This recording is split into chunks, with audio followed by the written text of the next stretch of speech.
अब हम अदालत के दरवाजों पे भीख नहीं मांगेंगे, अब ये कह देंगे कि अगर संसद तुम्हारी है तो सड़क हमारी है। ये देश किसी एक जाति और धर्म का नहीं है, हम सब मिलकर हैं और मिलकर रहेंगे इंशाअल्लाह। ऐ मेरे देश के हिंदू भाइयों, जिस गंगा के पवित्र जल से तुम स्नान कर कर पूजा करते हो, उसी पवित्र जल से हम भी वजू बनाकर मस्जिदों में नमाज पढ़ते हैं। खुश रहिए, आबाद रहिए, अल्लाह आप सबको खुश रखे। तुमने हमें रिजर्वेशन नहीं दिया, फिर भी हमने तुम्हें एपीजे अब्दुल कलाम दिया है। वो दिन मत भूलो, मिसाइल दिया है।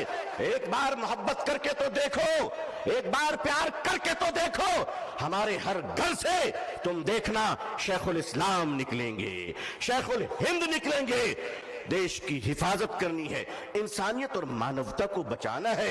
हिंदू भाइयों को मोहब्बत के साथ उनके सामने उनकी अदालत में अपनी बातें रखनी है। वक्फ क्या है, वक्फ का तहफ़्फ़ुज़ क्या है? ये बिलीवर्स की चैरिटी है। वक्फ की जमीनें जो हमारे पूर्वजों ने, हमारे बुजुर्गों ने, हमारे पुरखों ने, हमारे बाप दादाओं ने एक चैरिटी की थी, मानवता के लिए, इंसानियत के लिए, लोगों के खाने पीने के लिए, लोगों को जीने के लिए। आज उस जमीन पे आपकी नजर क्यों पड़ गई? हम जानते हैं महाशय क्यों पड़ी है। इसलिए कि अब राजा देश नहीं चला रहा है, अब राजा रियल एस्टेट का कारोबार कर रहा है। चप्पलों के बगैर तो हम चल सकते हैं, इन चप्पलों से कोई पूछ ले कि हमारे बगैर निकल भी सकते हो? जिन्हें आप सुन रहे थे, इनका नाम है मौलाना अबू तालिब रहमानी साहब। इनका वीडियो सोशल मीडिया पर जम करके वायरल है। गोदी मीडिया भी इनके बयानात पर चर्चा कर रही है। हम आपको अभी अबू तालिब रहमानी साहब का पूरा वीडियो दिखाने वाले हैं। आपको बता दें, मौलाना अबू तालिब रहमानी साहब अभी बेंगलोर में 29वां जो कह सकता है पब्लिक मीटिंग था all India Muslim personal law board का, वहाँ मौजूद थे और वहीं उन्होंने जो है लोगों के बीच खिताब किया। उन्होंने ये बात बताई कि ज़रूरत पड़ी तो अगर न्यायालय हमारा साथ नहीं देगी तो हम सड़कों पर उतरेंगे। उनके बोलने और कहा सकता है उनके बयान करने का जो अंदाज है वो काफ़ी निराला है, काफ़ी जोश और खरोश के साथ उन्होंने बयान दिया है। यही वजह है कि बहुत सारे लोगों को उनकी बातें काफ़ी चुभ भी रही है। उनके वीडियो के कुछ हिस्से को काट करके लोग जो है वायरल कर रहे हैं, लेकिन हम आपको उनका लगभग 10 मिनट का बयान सुनाने वाले हैं, जिसे सुनने के बाद आपको इस बात का एहसास होगा कि वाकईतन ये कितने पढ़े लिखे इंसान हैं और कितनी ही बेबाकी के साथ ये मंच पर बोलते हैं। आप इस वीडियो को देखिए। रहमतुल्लाहि व बरकातुहू। बिस्मिल्लाहिर्रहमानिर्रहीम व बिही नस्तईन नहमदुहु व नुसल्ली अला रसूलिहिल करीम। अम्मा बाद, all India Muslim personal law board के मुअज़्ज़ज़ सदर फ़क़ीहुल असर हज़रत मौलाना खालिद सैफुल्लाह रहमानी साहब मद्ददिल्लाहुल आली, all India Muslim personal law board के मुअज़्ज़ज़ जनरल सेक्रेटरी हज़रत मौलाना शाह फजलुर रहीम साहब मुजद्दिदी मद्ददिल्लाहुल आली, अकाबिरीन उम्मत, उलमाए किराम, बुज़ुर्गान मुहतरम, नौजवानान इस्लाम, अज़ीज़ान गिरामी, सामिईन इज़ाम, हमायदीन कर्नाटका, ये जो आज इस मैदान में सरों का उमड़ता हुआ सैलाब है, वह अपने नौकरियों की तलाश में यहाँ नहीं आया है, बल्कि गुलाम मुस्तफ़ा बनकर आया है सल्लल्लाहु अलैहि वसल्लम। इस्लाम की तारीख बड़ी अजीब तारीख है। जब ये इस्लाम चला और आगे बढ़ा तो दार अरकम में मुट्ठी भर मुसलमान थे। मक्के के मुशरिकों ने कहा, हमारी तादाद के सामने इनकी हकीकत क्या है। इस्लाम आगे बढ़ता रहा। अबू जहल ने कहा, बढ़ने नहीं दूंगा। इस्लाम ने हिजरत की मक्के से और मदीने पहुंचा तो अब्दुल्ला बिन उबय बिन सलूल ने कहा, बढ़ने नहीं दूंगा। इस्लाम आगे बढ़ता रहा, यमन गया, शाम गया, कैसर और किसरा के सल्तनत में इस्लाम दाखिल हो गया। जालिम कहता रहा, आगे बढ़ने नहीं दूंगा। तातारियों के जुल्म की दास्तां ये कहती है कि उन्होंने सरों के मीनारे बनाए थे और कहा था कि इस्लाम को हमने मिटा दिया।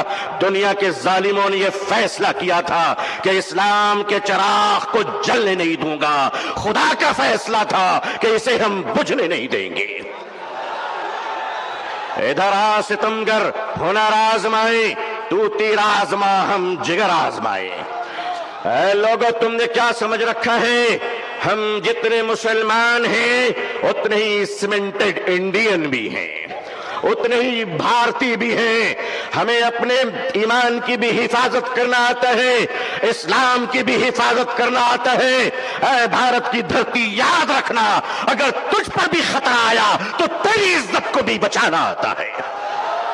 ये चाइना का बॉर्डर डोकलाम और ये कश्मीर से पाकिस्तान की सरहदें, ऐ भारत के नौजवानों, ऐ भारत के आर्मी जवानों, ये हिंदुस्तान का ये जियाला मुसलमान जिनकी माओ ने इनको गोडसे का दूध नहीं पिलाया है, बल्कि इनकी रगों में हजरत टीपू सुल्तान का लहू दौड़ रहा है, वो कौम तुम्हें ये बताने आई है, वो कौम तुम्हें ये बताने आई है, ये नौजवान तुम्हें ये बताने आया है कि चाइना के बॉर्डर से लेकर अगर पाकिस्तान की सरहद तक, अरे भारत, अगर तुझ पर कोई खतरा आया तो ऐ जवानों, हमें आवाज देना।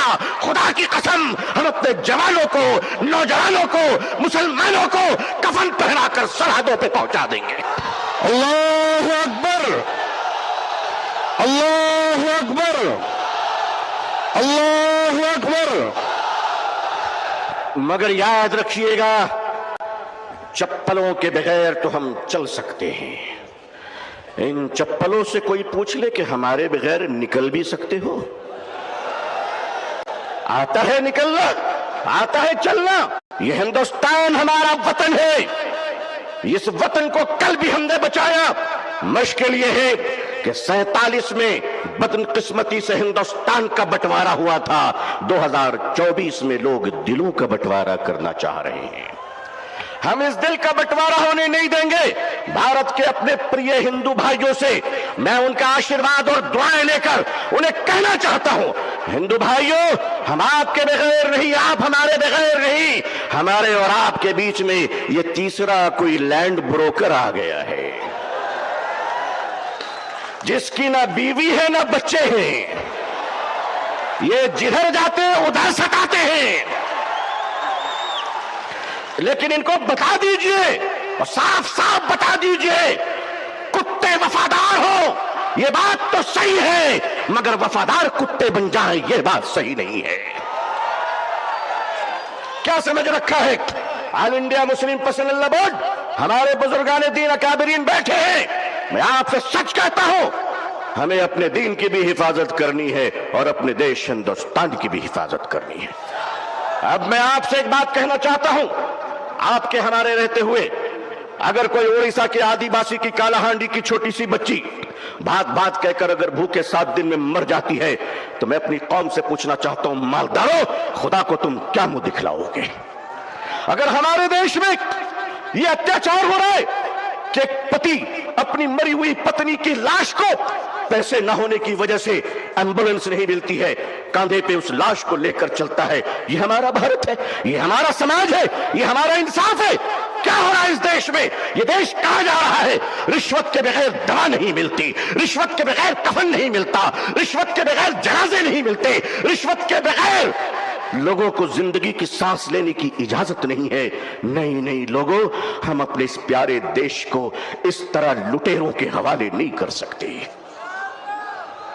ये देश हमारा है, इस देश के पुलिस, इस देश की आर्मी, इस देश का जवान, ये हमारे भाई बहन हैं। जितने हमें अपने जीवन की परवाह है उतनी इनकी परवाह है। ऐ लोगों, ऐ देशवासियों, ऐ देश के हिंदू भाइयों, ऐ देश के मुसलमानों, वो दिन तुम भूल गए कि जब इस देश में कोरोना के जमाने में कुछ लोग थाली बजा रहे थे, तो वो हम हैं जो थाली सजा रहे थे, भूखों को खाना खिला रहे थे। हमने क्या नहीं किया इस मुल्क के लिए? अरे तुमने हमें कुछ नहीं दिया, तुमने हमें रिजर्वेशन नहीं दिया, फिर भी हमने तुम्हें एपीजे अब्दुल कलाम दिया है। वो दिन मत भूलो, मिसाइल दिया है। एक बार मोहब्बत करके तो देखो, एक बार प्यार करके तो देखो। हमारे हर घर से तुम देखना शेखुल इस्लाम निकलेंगे, शेखुल हिंद निकलेंगे।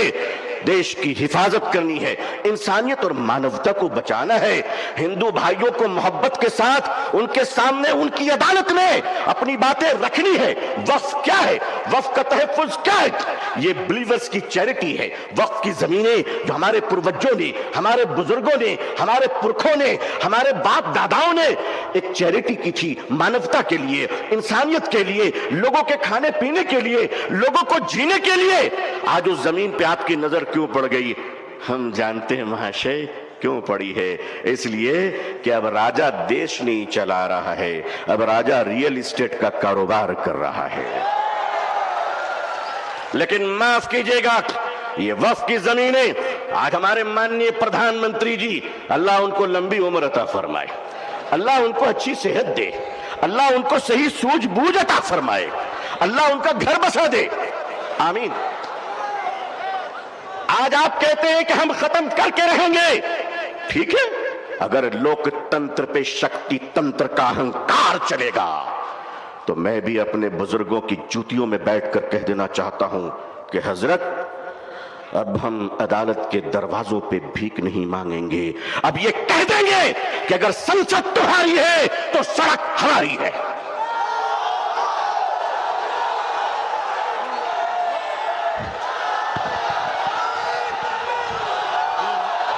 नारे तकबीर, नारे तकबीर, नारे तकबीर। लेकिन जब मुसलमान सड़क पर चलेगा तो एक तिनका नहीं जलना चाहिए, किसी बस पे पत्थर नहीं चलना चाहिए। संविधान के अंदर, लोकतंत्र के अंदर अपनी आवाज को बुलंद करना है और इस देश के हिंदू भाइयों को भी प्रेम से अपने गले लगाकर अपनी बात रखकर इंसाफ की लड़ाई लड़नी है। ये देश किसी एक जाति और धर्म का नहीं है, हम सब मिलकर हैं और मिलकर रहेंगे इंशाअल्लाह। ऐ मेरे देश के हिंदू भाइयों, जिस गंगा के पवित्र जल से तुम स्नान कर कर पूजा करते हो, उसी पवित्र जल से हम भी वजू बनाकर मस्जिदों में नमाज पढ़ते हैं। खुश रहिए, आबाद रहिए, अल्लाह आप सबको खुश रखे। बेंगलोर की ये तारीखी सरजमीन, ऑल इंडिया मुस्लिम पसंदीदा बोर्ड का इजलास, ये तारीखी इजलास है जहां फैसले भी हुए हैं, तकहीर भी हुए हैं, जुर्रत किरदार और हिम्मत हक गोई का मुजाहरा भी हुआ है। अकाबिरीन की खिदमत में सैकड़ों सलाम पेश है, आपकी जुर्रत को सलाम है। लोगों तैयार रहना, अगर अकाबिरीन आवाज दे तो अब अगर जिंदा हो तो जिंदा होने का सबूत पेश कर देना। अल्लाह खुश रखे। आखिर दावाना अल्हम्दुलिल्लाहि रब्बिल आलमीन, वस्सलामु अलैकुम व रहमतुल्लाहि व बरकातहू। तो देखा दोस्तों आपने इस वीडियो को, आपने देखा किस तरह से मौलाना तालिब रहमानी साहब ने अपनी बात रखी और किस बेबाकी के साथ उन्होंने देश की हुकूमत को, देश के उन ताकतों को समझाने की कोशिश की जो देश के मुसलमानों के साथ इख्तलाफ कर रहे हैं, देश के मुसलमानों के साथ जो है वो जुल्म और सितम करने की कोशिश कर रहे हैं। मौलाना तालिब रहमानी साहब का ये वीडियो आज इस वजह से भी वायरल है क्योंकि एक मुसलमान एक मंच से खुलेआम हुकूमत से आंख मिलाकर सवाल पूछ रहा है। आपने इस वीडियो में बखूबी ये बात देखी होगी कि इन्होंने ये बात की है, इन्होंने ये दावा किया है कि हमारे ऊपर जो है, हम जो मुसलमान हैं वो ऐसे हैं, अगर देश की हुकूमत, अगर देश को ज़रूरत पड़ेगी हमारी तो हम उसके लिए सबसे पहले सफ में जो है वो खड़े रहेंगे। आप इनके इस बयानात को किस तरह से देखते हैं, अपनी राय कमेंट सेक्शन में ज़रूर दीजिएगा।